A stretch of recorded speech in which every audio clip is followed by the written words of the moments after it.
오늘 말씀의 제목은 자유케 하는 진리입니다. 한번 따라 보실까요? 자유케 하는 진리.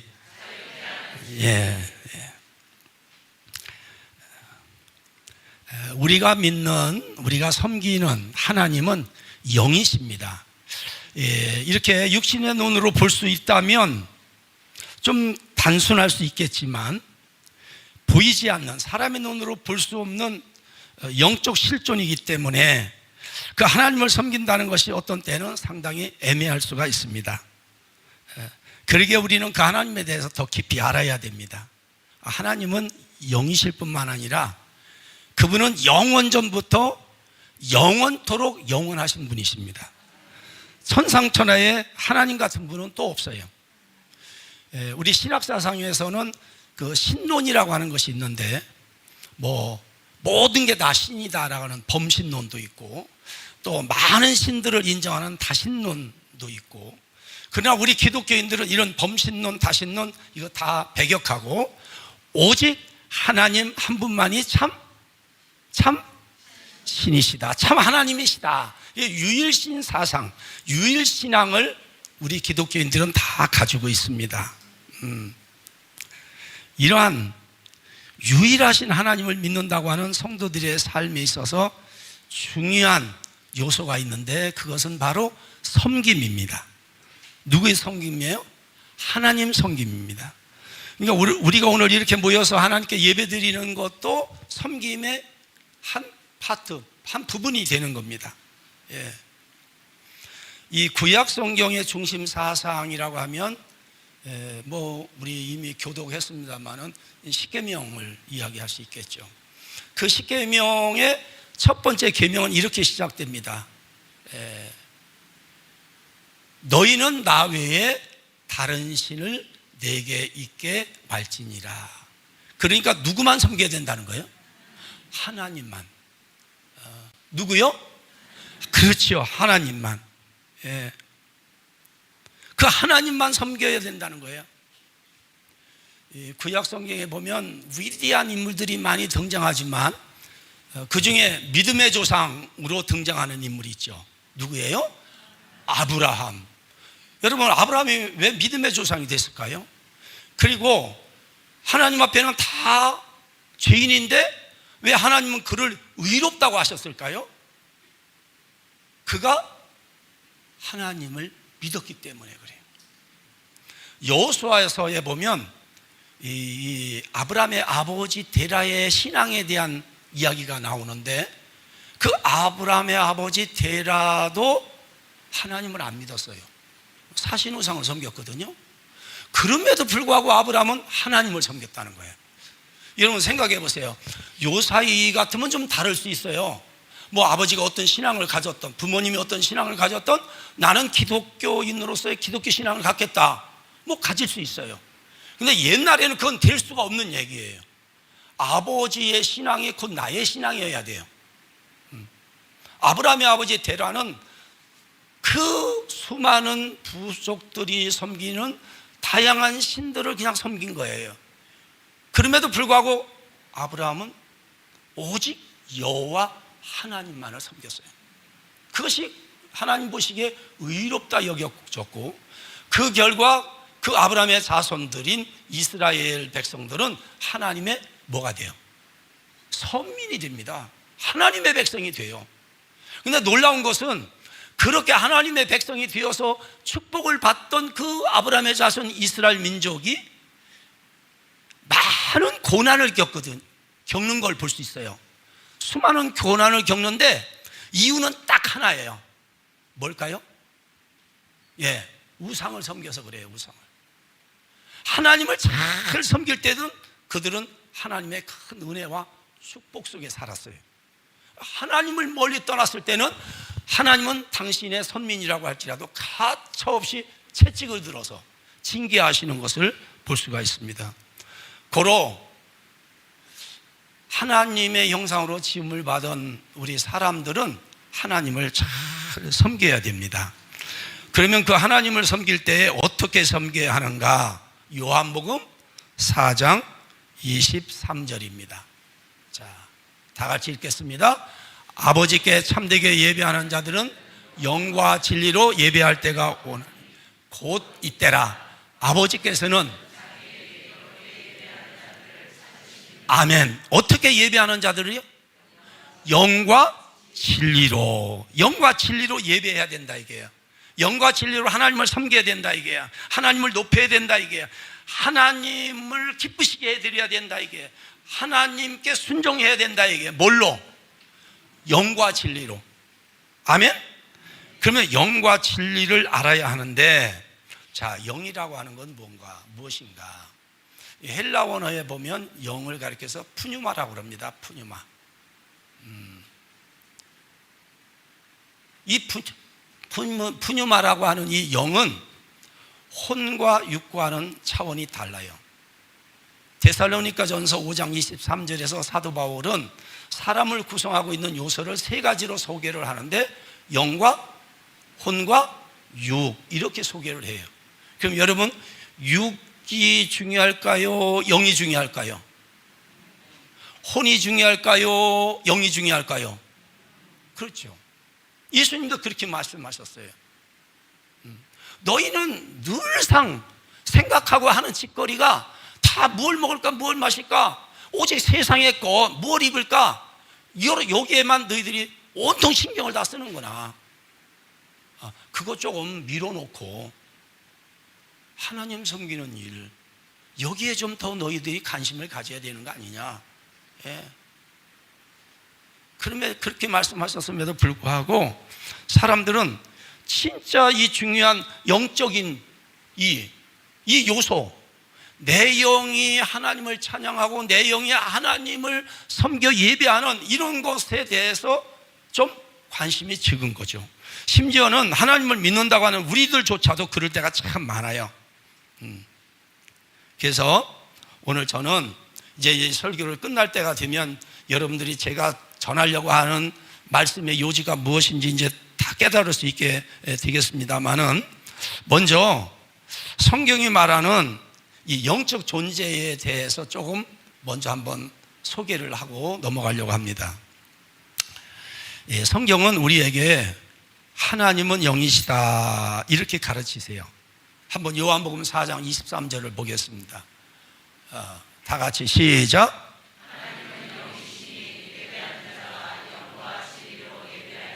하나님은 어떤 분이라고요? 영이다, 이게 영. 근데 하나님을 영이라고 할 때에 그 영이신 하나님은 누구에 의해서 간섭을 받거나 지음을 받거나 제한을 받거나 그런 영이 아니에요. 그러면 어떤 영이신가? 출애굽기 3장 14절로 가서 한번 보겠습니다. 자, 다 같이 시작. 하나님이 모세에게 이르시되 나는 아멘. 이스라엘 민족을 애굽에서 구원하여 가나안 땅으로 이끌어내는 지도자로 모세를 부르실 때에 하나님은 모세에게 자기의 정체를 얘기하세요. 자기의 존재를 얘기하세요. 나는 누군지 알아? 나는 어떤 자라고요? 스스로 있는 자니라. I am that I am. 이걸 직역하면 나는 나다 이거예요. 예. 누구에 의해서 있는 존재가 아니다 이게. 예. 나는 영원 전부터 그냥 영원토록 나는 스스로 있는 존재야. 전능하고 전지하고 절대자야. 이렇게 하나님은 자기 자신을 소개를 해요. 그 하나님만은 못하지만 차상급의 또 영적인 존재가 있는데 바로 천사입니다. 우리 에스겔서 28장 15절에 보면 이 천사는 하나님이 지으신 영이라고 그랬는데 히브리서 한번 1장을 보겠습니다. 14절 다 같이 읽겠어요. 시작. 모든 천사들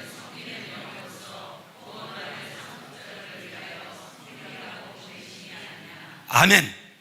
하나님께서 지은 차상급의 영적인 존재가 있는데 바로 천사.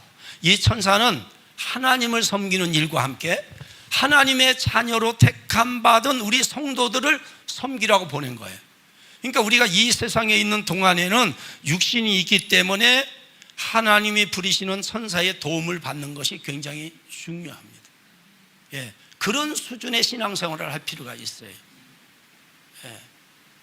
베드로가 옥에 갇혔을 때 하나님께서 그를 그 옥에서 구원해내시는데 누굴 보내서 구원해내시죠? 하나님의 부리시는 천사, 그를 보내서 베드로를 섬기게 하시는 것을 볼 수가 있어요. 그러나 그 천사는 하나님처럼 전능하지도 전지하지도 않은 영적인 존재입니다. 동시에 사람도 영적인 존재예요. 창세기 2장 7절 띄울 수 있나요? 이거 없으면 그냥, 자, 창세기 2장 7절, 있네. 한번 다 같이 읽겠습니다. 시작.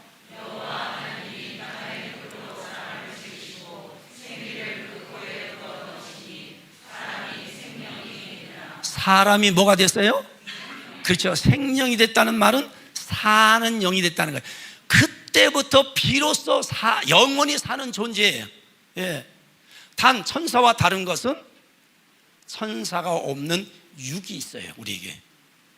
그래서 배고픔의 그런 힘듦도 있고 일해야 되는 그런 고통, 어려움도 있고, 이렇게 우리는 육을 가졌기 때문에 제한을 받아요. 그래서 이 세상에 사는 동안에는 우리가 하나님을 섬기면서 하나님이 부리시는 천사에 의해서 우리가 도움을 받고 섬김을 받을 필요가 있거든요. 예. 그렇지만 이 세상에서는 우리가 천사보다 잠깐 못하나 하나님 나라 가면 상황이 달라요. 왜 다른지 아세요? 성경을 한번 찾아보겠습니다. 고린도전서 15장 44절 다 같이 시작.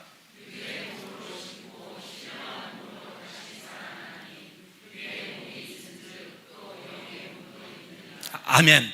육의 몸으로 심고 무슨 몸으로 다시 산다고요? 영의 몸으로. 그러니까 천사는 육이 없기 때문에 신령한 몸으로 거듭남이 없어요. 신령한 몸으로 사는 게 없어요. 예. 우리는 이 세상에서 육이 있기 때문에 이것이 약점이 되고 연약함이 되지만, 예수님께서 이 세상에 오실 때에 뭐를 입고 오셨어요? 영으로 오셨어요? 아니요. 말씀이 육신이 되어 오셨어요. 이게 우리에게 엄청 축복이에요. 만약에 예수님이 영으로 오셨다면 천사를 위해서 오셨을 수 있어요. 그건 아니에요. 육을 입고 오셨어요. 그래서 우리 육을 입은 우리를 위해서 그분이 대신 십자가의 고난을 받으셨고, 그분이 부활하셔 신령한 몸으로 다시 영원히 사시는 것처럼 우리에게도 육의 몸을 벗고 신령한 몸으로 다시 사는 이런 엄청난 축복을 주신 거예요. 그러니까 사실 어떻게 보면 하늘의 천사보다도 하나님과의 관계가 우리가 더 가깝다고 봐야 돼요. 이 세상에선 잠깐 천사만 못하지만, 그래서 천사의 도움을 받아야 되지만, 하나님 나라에서는 상황이 다른 거예요. 왜냐하면 하나님 나라에서 천사가 아무리 하나님을 잘 섬겨도 하나님께서 천사 보고 너는 내 아들이야, 내 자녀야 이러시지 않아요. 그러나 예수 그리스도의 십자가의 보혈로 구원받은 우리를 향해서는 하나님은 뭐라고 그래요? 너는 내 자녀라는 거예요. 그래서 우리가 이 세상에서 기도할 때도 하나님 뭐라고 해요? 아바 아버지라고 부르는 거예요. 이게 다른 거예요, 여러분. 이거는 성경에서 뭐라고 말하냐면 천사는 종의 영을 받은 것이고 우리는 양자의 영을 받았다는 거예요. 신분이 다르다는 거죠. 자녀의 영과 종의 영은 신분이 다른 거예요. 자, 뭐 이것만 가지고 설교해도 또 뭐 몇 시간도 더 해야 되니까 이게 그만하고 넘어가고, 자, 하나님만이 최고의 영이고 그 하나님이 지신 천사나 사람, 이들은 짐승이나 곤충이나 이런 것들과 달리 절대적으로 아주 하나님 섬기는 것이 이게 필수여야 돼요. 하나님을 안 섬기는 거, 이거는 심각한 거예요. 그래서 하나님께서는 지옥을 예비하신 거예요. 하나님을 섬기지 않는 자들은 마귀와 그의 사자들을 위해서 예비된 영영한 불에 들어가라, 이렇게 말씀하고 있는 거예요. 자, 그러기에 우리는 영과 진리로 예배해야 되는데, 자, 진리라고 하는 것이 무엇이냐? 일반적으로 사람들이 이렇게 생각해요. 진리라고 하는 것은 무슨 옳은 거. 누가 옳은 말하면 그거 진리야. 이렇게 말합니다. 옳은 말. 근데 여러분, 옳은 말도요, 세월이 가고 시대가 바뀌면요, 그게요, 옳은 말이 아닐 수도 있어요. 학문도 그렇고요, 지식도 그렇고요. 예. 또 사람들은 거짓의 반대 정도, 이렇게 이해를 하게 돼요. 진리라는 거는. 또 어떤 이들은 이치와 같은 것으로, 동등한 것으로 받아들이기도 해요. 여러분 시편 90편 6절에 보면 사람이 한 번 죽는 것은 뭐라고 했어요? 누가 정하셨어요? 그렇죠. 정한 이치예요. 하나님이 정해놓으신 거예요. 여러분, 물은 위에서 내배로 도도 아래로 다 흘러요. 그거 다 하나님이 정해놓으신 거예요. 예. 씨를 뿌리면 싹이 나고 자라서 열매를 맺는 거, 이런 건 다 하나님이 정한 이치입니다. 이런 거를 진리라고 말하면 안 돼요. 옳은 거, 맞는 말, 하나님이 정해놓은 이런 자연의 법칙, 이런 이치를 놓고 우리는 진리라고 말하면 안 돼요. 예, 오래전의 일입니다. 고인이 되신 불교계의 성철 스님이 하신 유명한 말씀이 있어요. 기억하시죠? 산은 산이요, 물은 물이로다. 이 말을 두고요, 불교계에서는 막 진리라고 껌뻑 죽었어.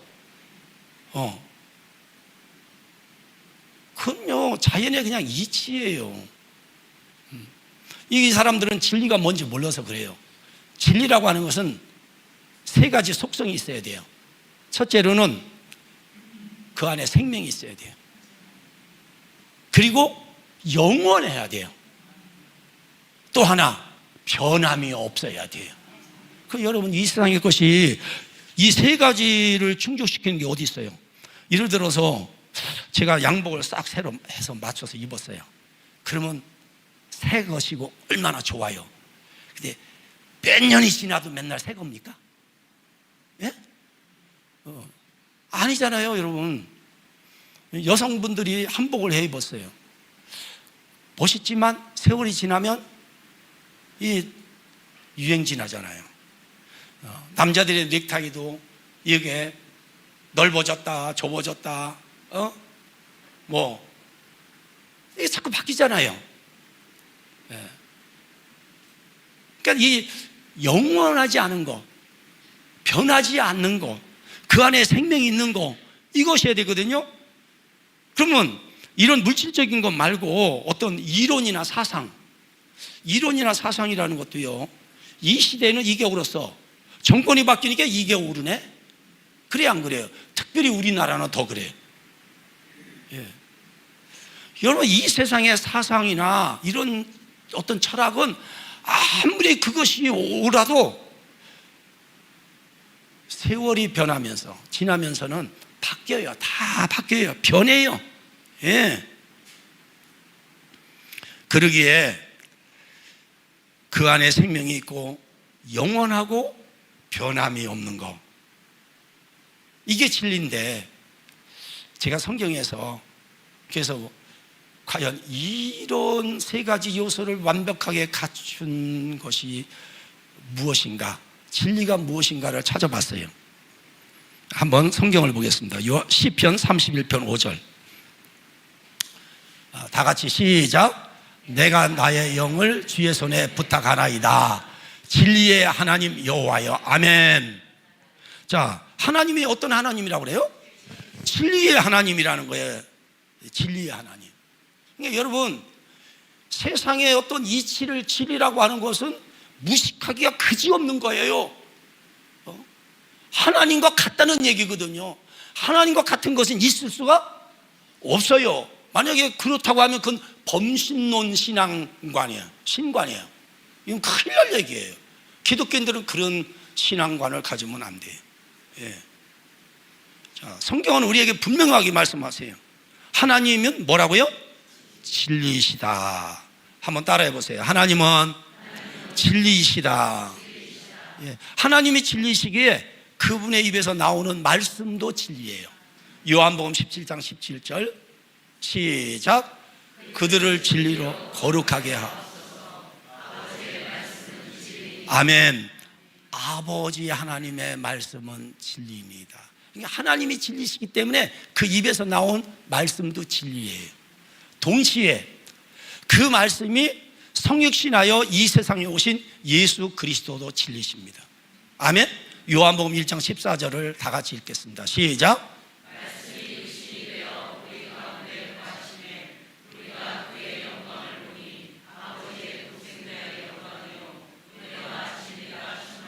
자, 말씀이 육신이 되어 우리 가운데 오신 분이에요. 육신이 되어 오신 분이에요. 예수님은 영으로 오신 게 아니에요. 예, 육신으로 오셨어요. 그것은 육을 입고 있는 우리를 위해서 오신 거예요. 그렇죠? 예, 그분이 바로 아버지의 품에서 독생하신 분이에요. 독생하신 분. 그래서 우리는 예수 그리스도를 뭐라고 그래요? 독생자라고 그래요. 독생자. 이해가 되시죠? 예. 그 말씀이 육신이 되어 오신 예수 그리스도가 진리시라고. 자, 한번 따라해주세요. 하나님의 말씀이 진리이시다. 말씀이 육신이 되어 오신 예수가 진리이시다. 아멘. 예. 그러게 예수님도 요한복음 14장 6절에서 내가 곧 길이요 진리요 생명이다, 이렇게 증거하고 계신 것을 볼 수가 있습니다. 그리고 마지막으로, 자, 요한복음 14장 17절, 자, 다 같이 시작. 그는 진리의 영.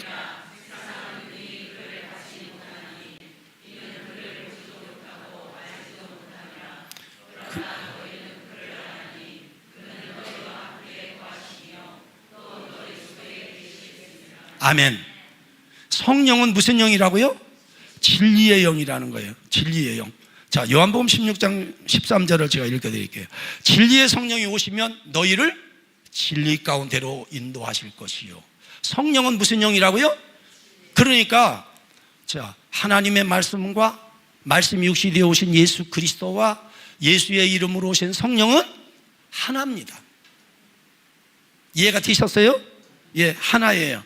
고로 우리가 예수 그리스도로 구원받아 하나님을 믿는다고 하면서 성령을 안 받는다, 이건 좀 이상한 거예요. 반드시 우리는 예수의 이름으로 오신 성령의 충만함을 받아야 그 성령이 나를 어디 가운데로 인도하세요? 진리, 하나님의 말씀 가운데로 인도하시는 거예요. 예. 그러니까 예수 믿는다고 교회를 다녀도 성령을 받지 않으면 하나님의 말씀을 따라 살지 않고 교회에서도 딴소리 퉁퉁 하는 거예요. 예. 세상적인 것이 신앙적인 것보다 더 귀한 것처럼 막 얘기하는 거예요. 이렇게 할 수 있는 것은 왜 그러냐 하면 그 사람이 성령이 충만하지 않기 때문에 그런 거예요. 예. 그리고 우리는 하나님의 말씀이 진리이시고 그 말씀이 육신이 되어 오신 예수 그리스도가 진리이시고 그 예수의 이름으로 오신 또 다른 보혜사인 성령이 진리이시라, 이는 하나라 이게요. 고로 우리가 예수 그리스도를 믿는다면 반드시 우리는 성령의 충만함을 입어야 돼요. 그래서 내게 일어나는 어떠한 욕심, 세상의 어떤 갈등, 불만, 또 그리고 세상이 말하는 어떤 사상이나 이념이나 이런 것들을 보다 그 위에 성령의 이끌림으로 우리가 살아야 세상의 지배를 받지 않는 것이다 이거예요. 이해가 되시죠? 예. 오늘 설교의 제목이 자유케 하는 진리입니다. 자유케 하는 진리.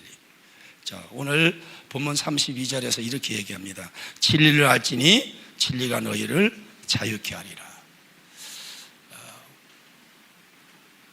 우리가 예수 그리스도를 알기 전, 예수 그리스도를 믿기 전, 예수 그리스도로 말미암아 내가 구원을 받기 전, 성령을 받기 전, 그때에 우리는 죄인이었어요. 하나님의 자녀로 지음받은, 하나님의 형상으로 지음받은 우리가 하나님의 자녀가 되지 못하고 죄인이 된 이유는 바로 악한 영 때문에 그래요. 요한일서 3장 8절을 우리 한번 같이 보겠습니다. 다 같이 읽겠습니다. 시작.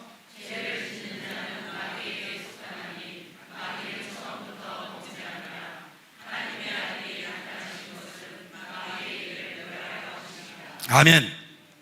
하나님이 아들이 나타나신 것은 우리를 죄에서 구원하려 하심과 동시에 또 뭐를 멸하려고 하는 거예요? 마귀의 일을 멸하려 하심이라. 요한복음 8장 34절에도 죄를 범하는 자마다 죄의 종이라. 로마서 6장 17절에서도 사도 바울이 너희가 본래 죄의 종이더니, 여기서 우리를 죄짓게 하는 이 악한 영, 이 나쁜 영, 이것은 바로 마귀죠. 마귀. 예. 이걸 헬라 원어로는 디아볼로스라고 그러는데, 이 디아볼로스라고 하는 말에 이 디아는 천치사거든요. 이거는 나눈다는 거예요. 다른 말로 말하면 이간질이라는 거죠. 하나님과 우리 사이를 이간질하는 거예요. 첫사람 아담과 하와를 사탄이 뱀을 통해서 역사할 때에 이간질하죠. 선악과 먹어도 괜찮아. 그거 어때서? 너 안 죽어. 하나님의 말씀과 사람 사이에 이간질을 하는 거예요. 이런 역사를 우리는 마귀의 역사라 이렇게 말하는 거예요. 디아블로스. 이 마귀의 역사로 말미암아 우리는 하나님 형상으로 지었음에도 불구하고 하나님에게서 멀리 떨어져 나가면서 영적으로 우리는 마귀의 종이 된 거예요. 그래서 마귀는 우리로 하여금 죄짓게 하고 죄 사슬에 붙들어 매서 지 종을 삼았죠. 이것을 두고 사도 바울이 로마서 5장 12절 한번 읽어보겠습니다. 시작.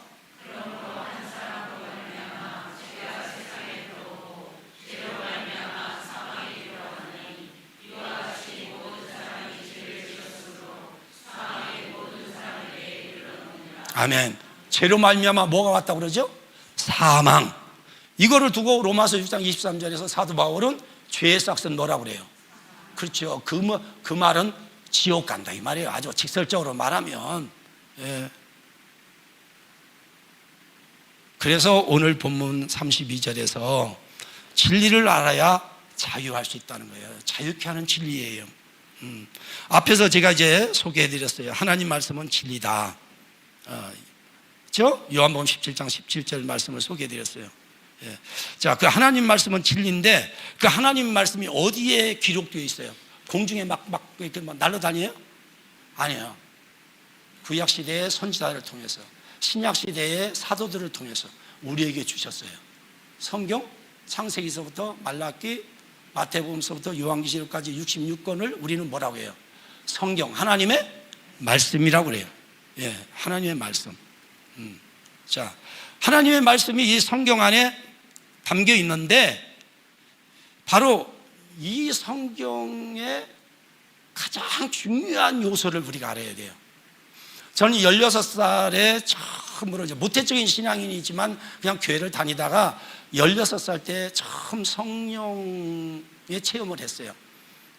은사를 체험하고 그러면서 이제 그때까지는 한 번도 안 읽었던 성경을 5월, 6월 그 사이 그 무렵에 제가 이제 은혜 체험을 하고는 그 해가 가기 전에 신구약 성경을 처음 읽었거든요. 그리고 이제 뭐 신약대학 들어가서도 읽고 물론 목회자가 돼서도 읽었는데 근데 그래도 그때도 그렇게 성령을 받고 읽었는데도 깨닫지 못했어요. 그러다가 목회를 한참 하다가 30대에 제가 깨달았어요. 이게 성경 구절이요. 어떤 때 은혜가 되려고 해야 내 눈에 들어오는 거지 그냥 읽는다고만 들어오는 건 또 아니더라고요. 예. 그 성경 구절이 뭐냐면 요한복음 5장 39절이에요. 요한복음 5장 39절. 예. 다 같이 읽겠습니다. 시작.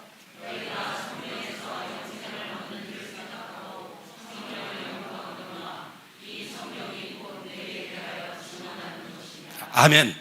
물론 지금은 우리가 성경 그러면 구약 성경과 신약 성경을 다 통틀어서 성경 이렇게 말하지만 여기 요한복음 5장 39절에서 너희가 성경에서 영생을 얻는 줄 생각하고 이 성경을 상고하거니와 이 예수님의 말씀 이 시대에는 신약 성경은 없었어요.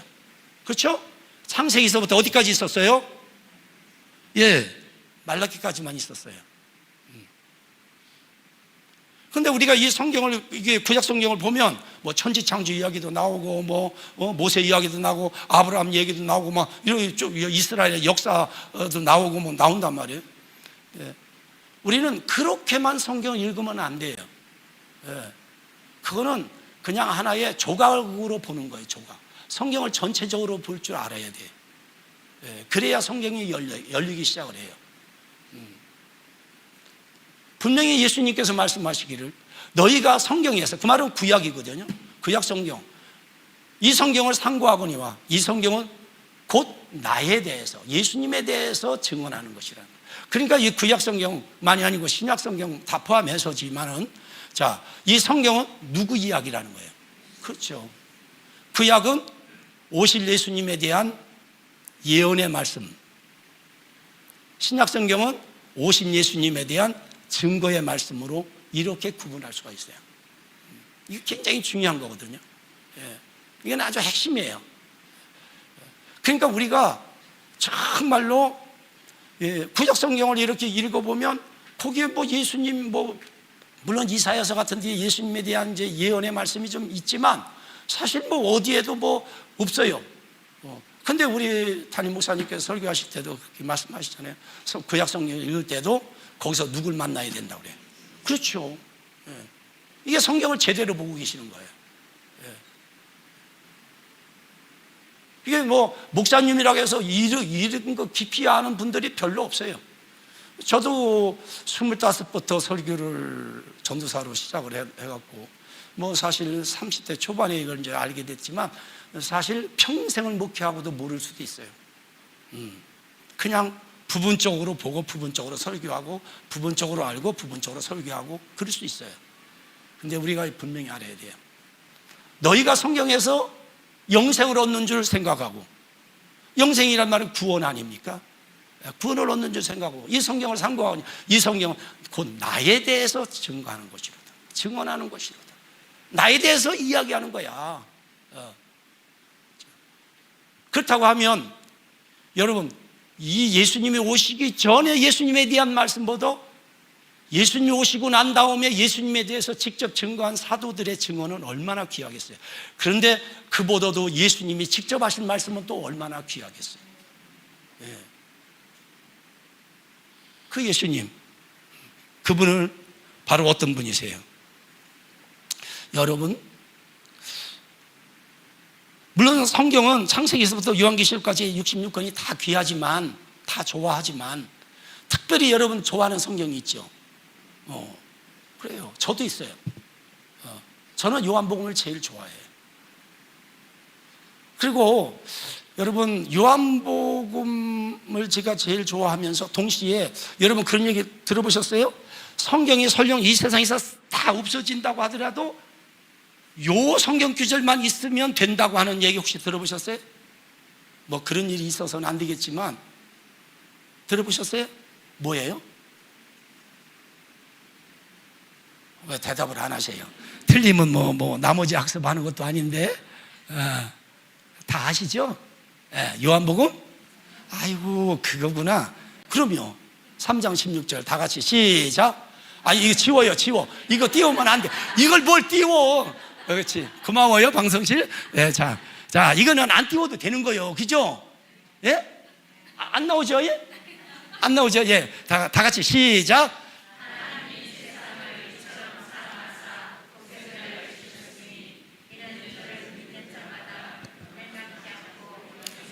할렐루야. 아멘.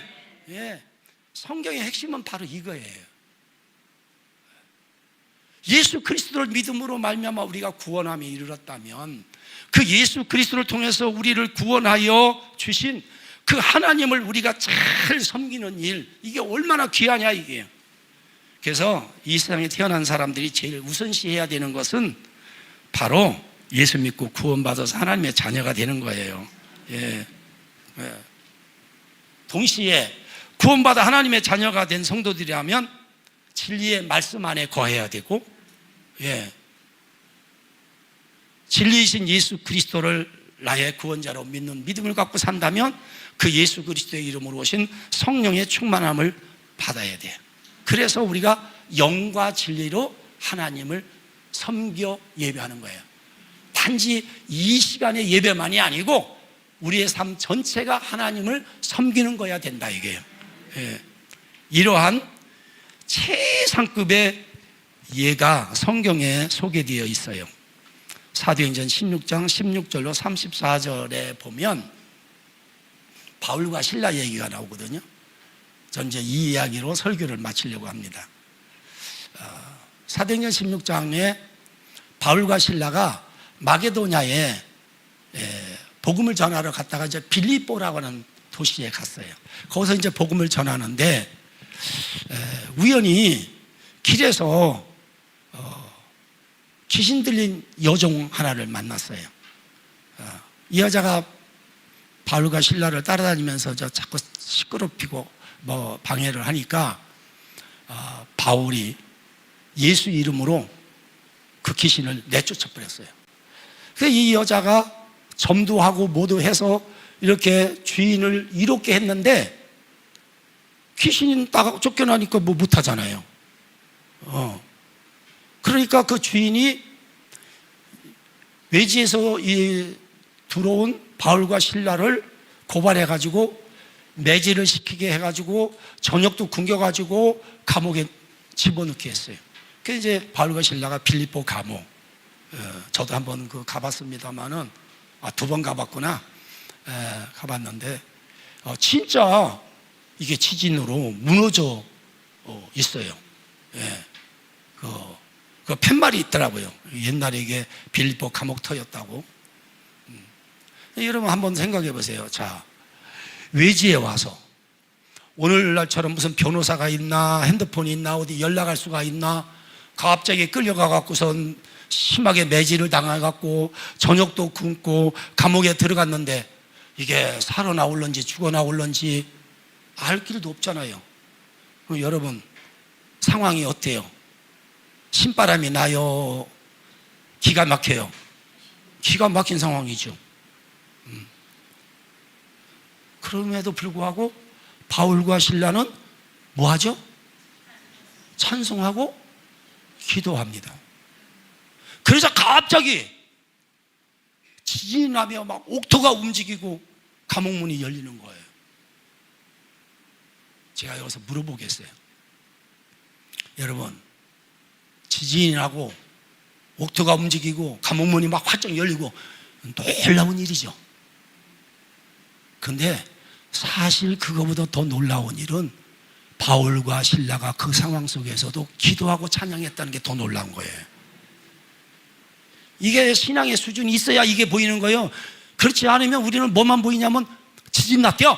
오메, 감옥문도 열렸대. 오메, 이게 더 우리는 비중이 큰 거예요. 그러니까 여러분들이 이 세상을 살아갈 때에 여러분의 삶에 어떤 게 비중이 크냐를 잘 오늘 설교를 통해서 분별해 보셔야 돼.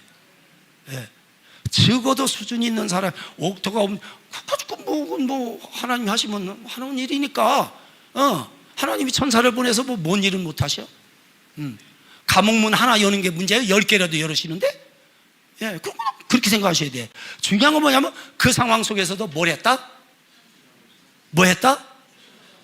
그거예요. 찬송하고 기도했다는 거죠. 그래서 그 결과 간수장과 그의 가족이 다 예수 믿고 구원함에 이르게 되잖아요. 예. 영적인 자유함이라고 하는 것은 이런 거예요. 비록 바울과 실라가 육적으로는 감옥에 갇혀 있지만 그들의 영적인 자유함은 그들로 하여금 감옥 속에서도 찬송하고 기도하게 만들더니 간수장의 가정을 구원했다. 진정 영과 진리로 예배하는 자는 그들이 어느 곳에 있든지 그것이 감옥이든지 시장바닥이든지 어디든지 간에 그곳이 바로 선교의 뭐가 된다? 현장이 된다는 거예요. 저는 여러분들이 이런 신앙의 경지에까지 이르기를 소망합니다. 그래서 진짜로 영적인 자유한 자에게 일어나는 이 하나님의 역사를 우리는 좀 체험하면서 살 필요가 있잖아요. 예, 그래야 신앙생활에 힘도 나고 신바람이 나는 거죠. 맨날 교회 다니고 예수 믿는다는데 난 맨날 그냥 힘만 들고 어떻게 그러면 되겠어요? 예. 매 맞을 때가 있고 감옥에 갇힐 때가 있어도 옥토가 움직이고 간수장이 회개하는 역사가 일어나는 때도 있어야죠. 할렐루야. 그런 성령의 크신 역사가 있기를 예수님의 이름으로 축원합니다.